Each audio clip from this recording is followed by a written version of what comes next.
हमारा जीवन एक पहेली की तरह लगता है, जिसको जितना ही सुलझाने की कोशिश की जाए, ये उतना ही उलझता जाता है।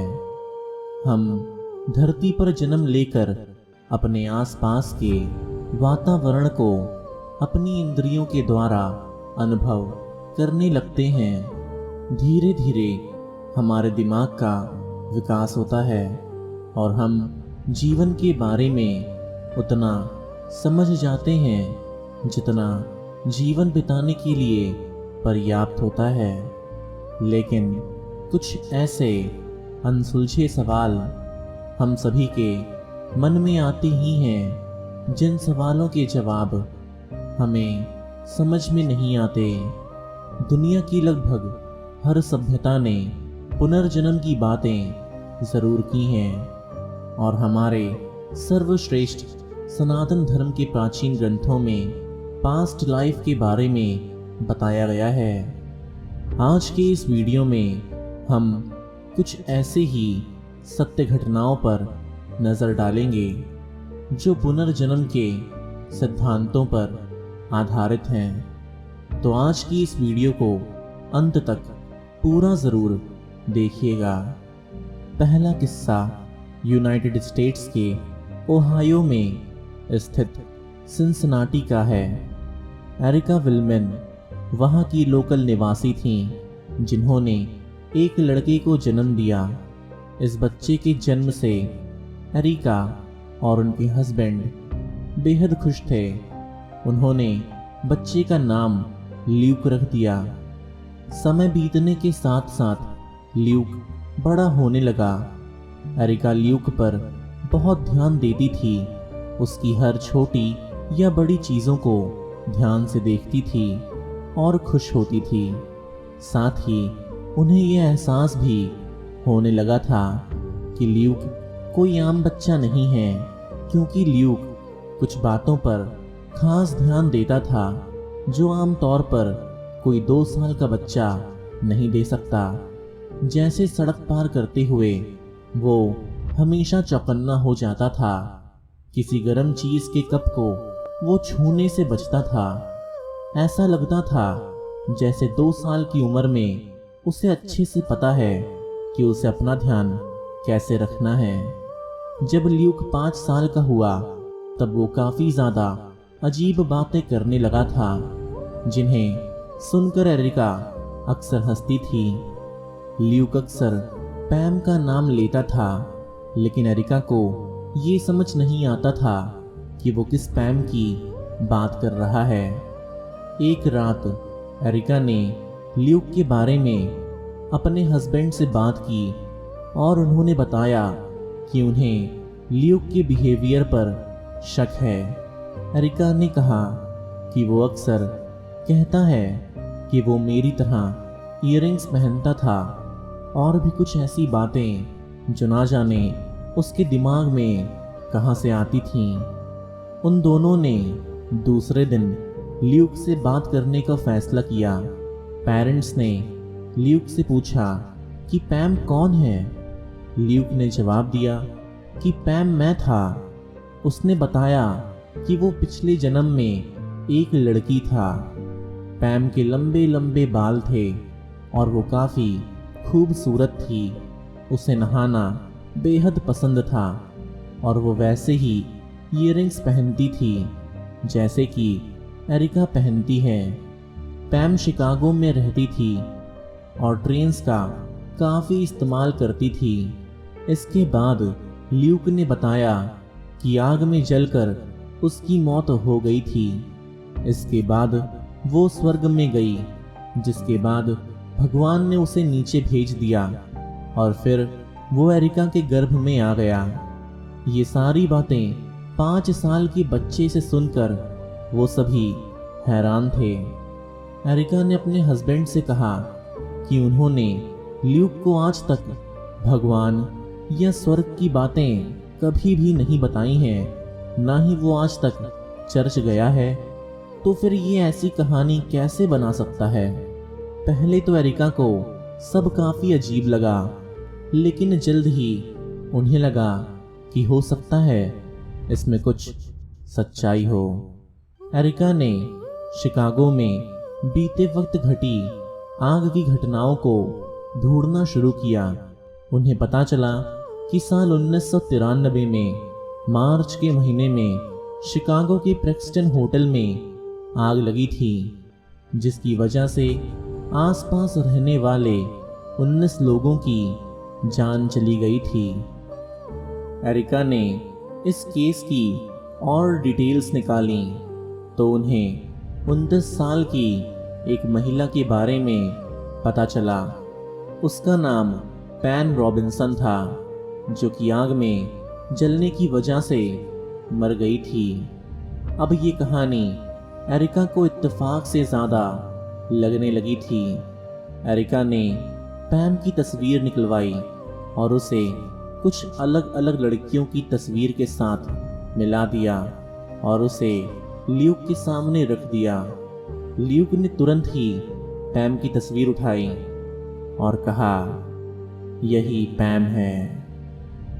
अगला किस्सा भारत के एक छोटे से शहर का है, जिसकी जांच करने के बाद वो एक हकीकत मानी गई। ये किस्सा है स्वर्णलता का, जिनका जन्म 2 मार्च 1948 में मध्य प्रदेश में हुआ था। उनके पिता एक एडमिनिस्ट्रेटिव असिस्टेंट थे।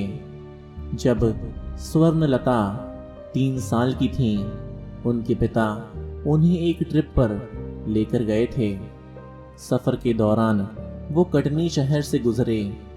तभी स्वर्णलता ने ड्राइवर से कहा, वो गाड़ी घर की तरफ मोड़ लें, जो इसी शहर में है।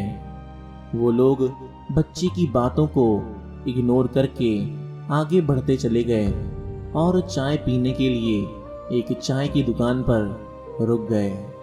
वहाँ फिर एक बार वो बच्ची उनसे कहती है वो सब उसके घर में भी चाय पी सकते थे, जो इस चाय की दुकान से काफ़ी ज़्यादा अच्छी होती है।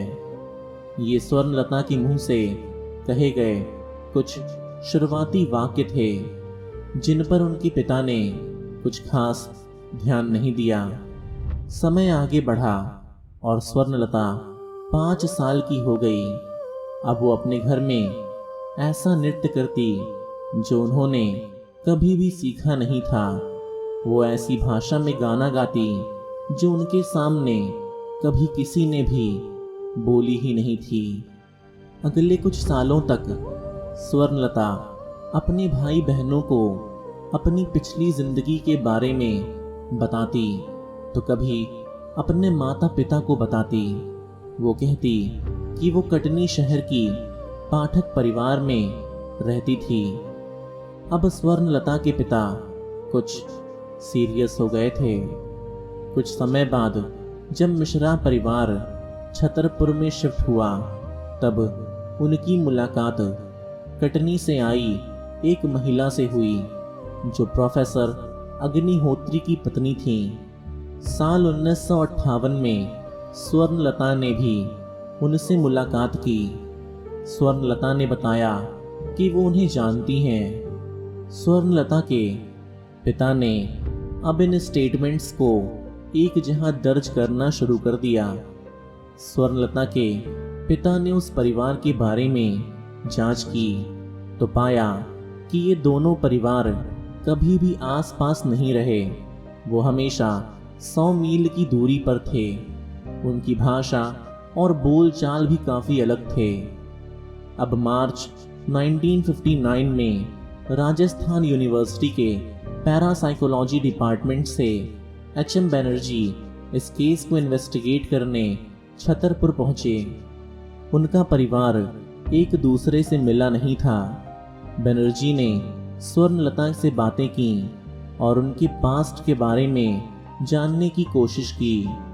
उन्होंने ये स्टेटमेंट्स नोट किए और उनके पिता द्वारा बनाए गए रिकॉर्ड भी अपने साथ लेकर कटनी पहुंच गए।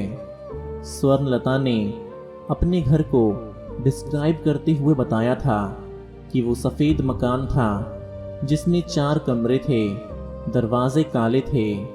परिवार के पास एक कार थी जो कि उस ज़माने में बहुत रेयर बात थी। घर के पीछे ही गर्ल्स स्कूल था।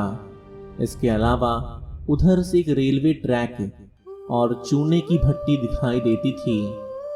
उन्होंने स्वर्णलता के द्वारा बताया घर ढूंढ निकाला, जिसमें अभी भी पाठक फैमिली ही रह रही थी। बैनर्जी ने जब पाठक फैमिली के बारे में जानना शुरू किया तो वो दंग रह गए।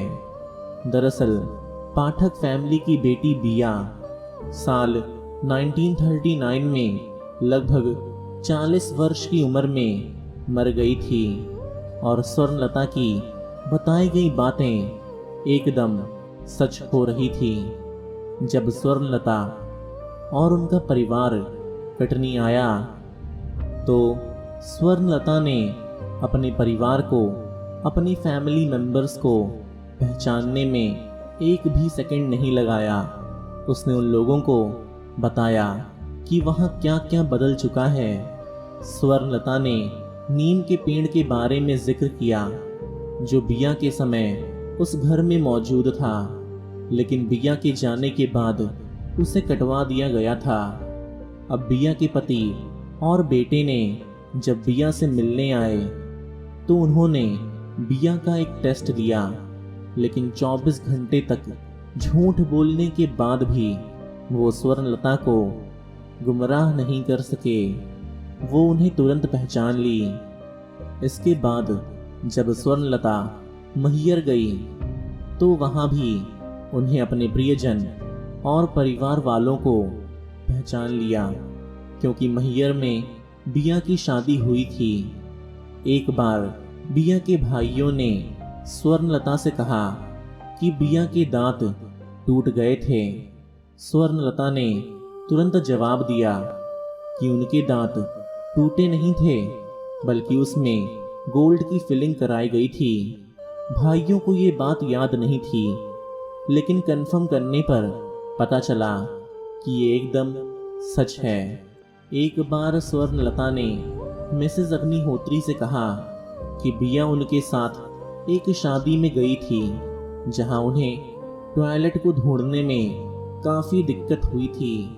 मिसेस अग्निहोत्री जानती थी कि इस घटना के बारे में सिर्फ बिया और उन्हें पता था। ऐसे ही ना जाने कितनी और डिटेल्स स्वर्णलता ने बताई थीं। हमारे सर्वश्रेष्ठ सनातन धर्म में माना जाता है कि हमारी आत्मा बार बार शरीर बदलती है और विकास क्रम में आगे बढ़ती रहती है। तब तक हमें शरीर लेने पड़ते हैं जब तक हमें मोक्ष नहीं मिल जाता। इसीलिए पास्ट लाइफ और पुनर्जन्म कोई कल्पना नहीं, बल्कि जीवन का एक सत्य है। आपका पुनर्जन्म के बारे में क्या मानना है? हमें अपनी राय कमेंट सेक्शन में ज़रूर बताइएगा। और क्या आपने कभी पुनर्जन्म के बारे में कुछ भी महसूस किया है तो हमें ज़रूर बताइएगा। तो आज की इस वीडियो में सिर्फ इतना ही। अगर आपको ये वीडियो पसंद आई हो तो इस वीडियो को लाइक और शेयर करना मत भूलिएगा। और ऐसी ही अमेजिंग कहानियों को और देखने के लिए अपने इस क्यूट से चैनल ओब्लिवियन फैक्ट्स को सब्सक्राइब करना मत भूलिएगा। धन्यवाद।